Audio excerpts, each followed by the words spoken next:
La dysbiose est un terme qui désigne un déséquilibre dans la flore bactérienne de notre microbiote intestinal.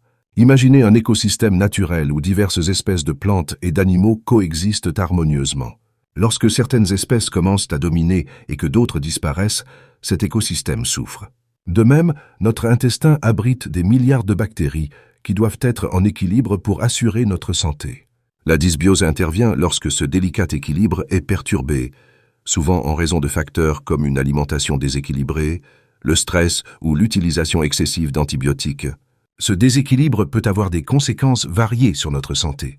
Parfois, il se manifeste par des symptômes digestifs tels que des ballonnements, des douleurs abdominales et des troubles du transit. D'autres fois, il peut influencer notre humeur, notre immunité, voire avoir un impact sur des maladies chroniques. Visualisez l'intestin comme un jardin. Si certaines plantes envahissantes prennent le contrôle, elles étouffent les autres, provoquant un jardin en désordre. Il en va de même pour nos bactéries intestinales, où une surabondance de certaines souches peut nuire à notre bien-être général. Pour comprendre la dysbiose, il est essentiel d'explorer les causes qui y mènent. Une alimentation pauvre en fibres, riche en sucre raffiné et en graisses saturées, joue un rôle crucial dans ce phénomène. Les aliments transformés ne nourrissent pas adéquatement les bonnes bactéries, favorisant ainsi la prolifération des mauvaises. Parallèlement, le stress chronique stimule la production de cortisol, une hormone qui perturbe également la composition bactérienne. Imaginez une forte tempête qui ravage les jardins.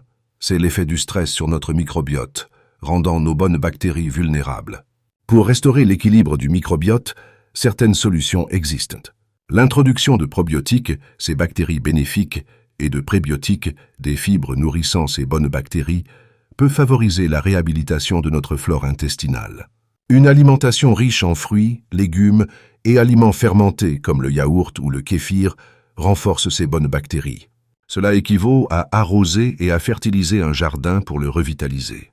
Éduquer sur la dysbiose est essentiel pour mieux prévenir et gérer ces déséquilibres, car un microbiote sain est indissociable de notre santé globale. En somme, la dysbiose est un reflet des abus que subit notre intestin. En prenant conscience de ce phénomène et en adoptant un mode de vie équilibré, nous pouvons tendre vers une flore intestinale harmonieuse, gage d'une meilleure santé physique et mentale. Chérissons notre microbiote, car à travers lui, c'est une part de notre bien-être qui se joue.